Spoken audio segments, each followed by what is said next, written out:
ఎందుకు యేసుక్రీస్తు ఈ లోకానికి వచ్చాడో 3 విషయాలు మీకు చెప్పాలి, 3 ముక్కల్లో అని ఆశపడుతున్నాను. మొదటిగా, పాడైన శరీరాన్ని బాగు చేయడానికి యేసుక్రీస్తు ఈ లోకానికి వచ్చాడు. 2, పాడైన కుటుంబ వ్యవస్థను కట్టడానికి యేసుక్రీస్తు ఈ లోకానికి వచ్చాడు.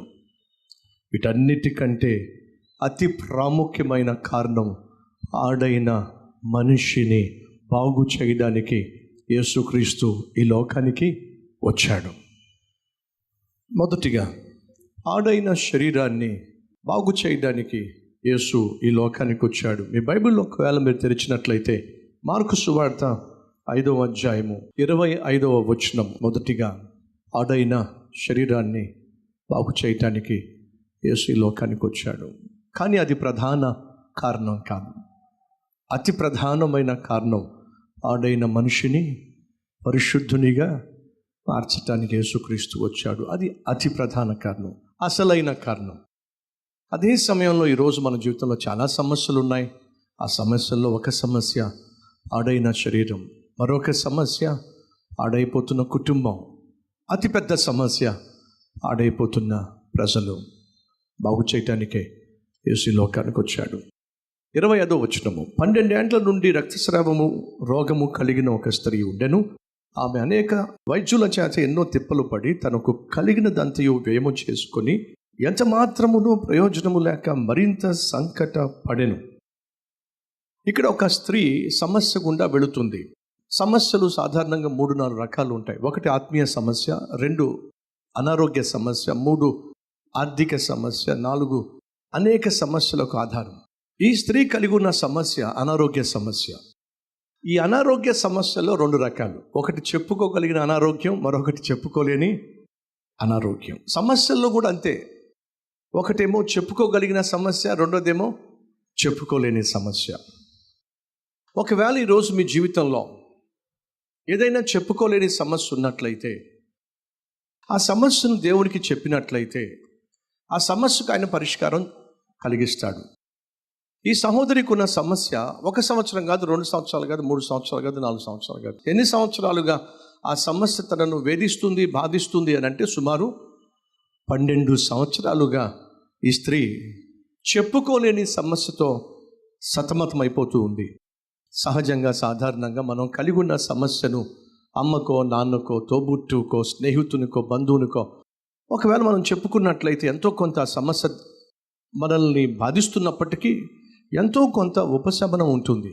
ఎందుకంటే మనం ఆ సమస్యను పంచుకున్నాం కాబట్టి. సాధారణంగా ఈ విషయాన్ని జ్ఞాపకం పెట్టుకోండి. సమస్యను మనం పంచుకుంటే అది సగం తగ్గిపోతుంది. సంతోషాన్ని పంచుకుంటే అదేమో డబుల్ అవుతుంది. కాబట్టి సహోదరులు మీ దగ్గరికి ఎవరైనా వచ్చి వారి సమస్యను పంచుకుంటే మీరు దయచేసి పెడ చెవిన పెట్టకండి. ఎందుకు వాళ్ళు మీ దగ్గరికి వచ్చారో తెలుసా? నువ్వు ఆ సమస్యను అర్థం చేసుకుంటావని. ఆ సమస్య నువ్వు తీర్చలేకపోవచ్చు కానీ కనీసం వింటావని. కాబట్టి ఎవరైనా ఒకవేళ మీ ఇంటికి వచ్చి తమ సమస్యను పంచుకుంటే చిరాకు పడకండి, కోపపడకండి. ఆ సమస్యను వినే ప్రయత్నం చేయండి. ఆ సమస్యను మరొకరికి చెప్పకుండా ఒకే ఒక్కడికి చెప్పండి. సమస్యను తీర్చగలిగిన ప్రభు అయిన యేసుక్రీస్తుకు మాత్రమే చెప్పే ప్రయత్నం చేయండి. ఆ రోజు ఆ స్త్రీ కలిగి ఉన్న సమస్య రక్తస్రావమునకు చెందిన సమస్య. ధర్మశాస్త్ర ప్రకారము రక్తస్రావము కలిగిన స్త్రీ సమాజంలో కలిసి ఉండడానికి వీలు లేదు. ఆమె వెళ్లివేతకు గురవుతుంది. ఎడంగా ఉండాలి, వేరుగా ఉండాలి, విడిగా ఉండాలి, నలుగురితో ఉండడానికి వీల్లేదు. అనగా తాను ఎంతో కొంత వెళ్లివేతకు గురైంది. మనుషుల మధ్య ఉన్నప్పటికీ కూడా మనుషులకు ఎడంగా జీవించాల్సిన పరిస్థితి, తనకు అందరూ ఉన్నప్పటికీ కూడా ఏకాకిగా జీవించాల్సినటువంటి పరిస్థితి. ఈరోజు మనలో కొంతమంది అదే పరిస్థితి గుండా వెళుతున్నాడు. భర్త ఉన్నాడు, పిల్లలు ఉన్నారు, కానీ భార్య ఏకాకిగానే అల్లాడిపోతూ ఉంటుంది.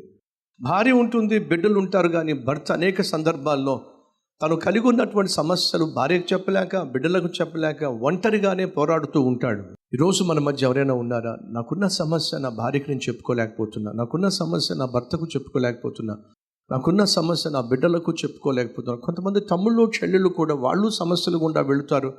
చదువుకుంటున్న చోట సమస్యలు, శోధనలు, స్నేహాలు, ఆ స్నేహాల వల్ల వచ్చినటువంటి కష్టాలు, అమ్మకు చెప్పుకోలేక, నాన్నకు చెప్పుకోలేక తల్లడిల్లిపోయేటటువంటి తమ్ముళ్ళు చెల్లెళ్ళు చాలామంది ఉంటారు.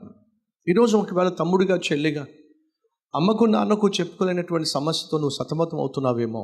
ఆ రోజు ఈ స్త్రీ కలిగి ఉన్నటువంటి సమస్య శరీర సంబంధమైన సమస్య, కానీ అది వాస్తవంగా ఎవరికి చెప్పుకోలేనటువంటి సమస్య. చెప్పుకుంటే వెలివేసేస్తారు.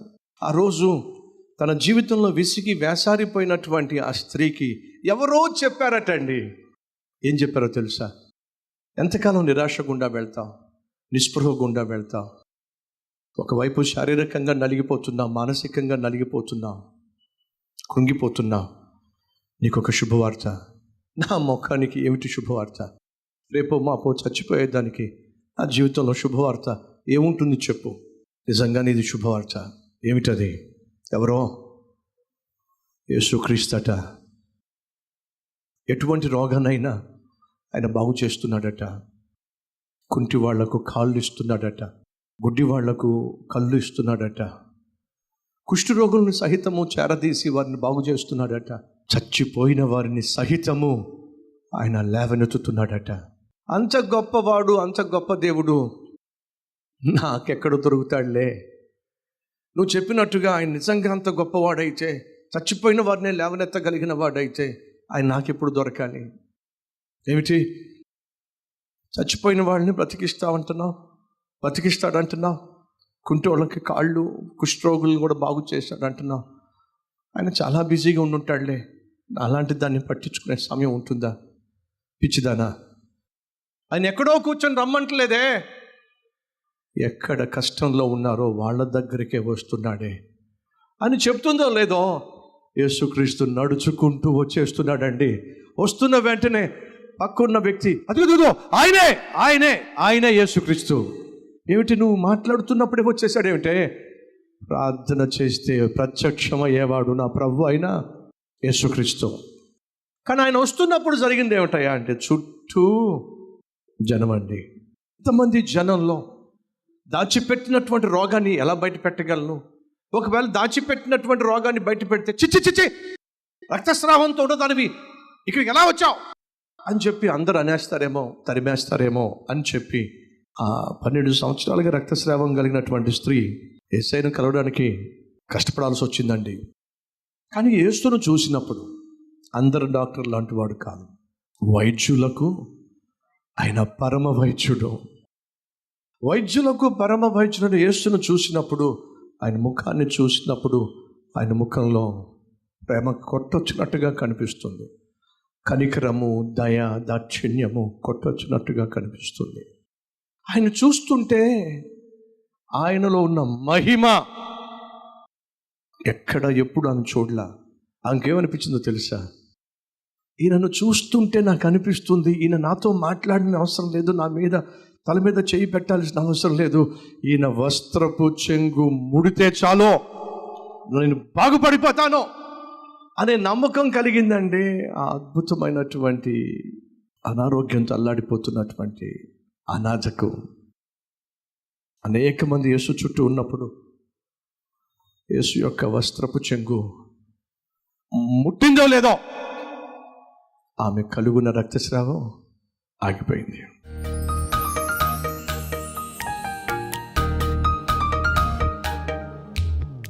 యేసయ్యా స్వస్థపరచు వాడవు నీవే.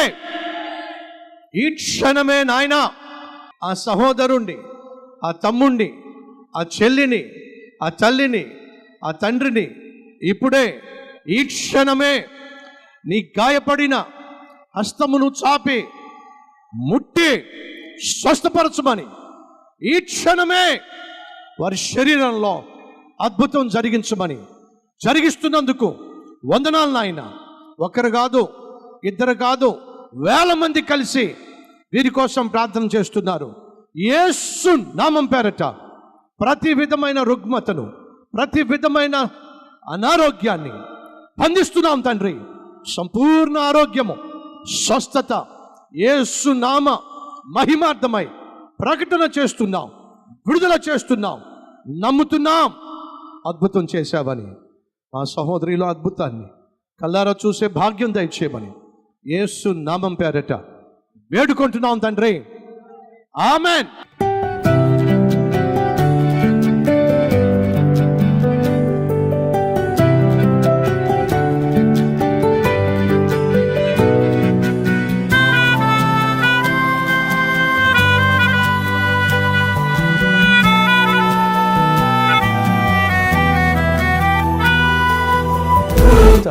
డైలీ డివోషన్ మీకు ఆశీర్వాదకరంగా ఉంటే 10 మందికి షేర్ చేయండి, లైక్ చేయండి, అలాగే ఖచ్చితంగా కామెంట్ పెట్టండి.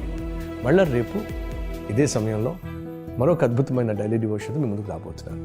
అంతవరకు సెలవు.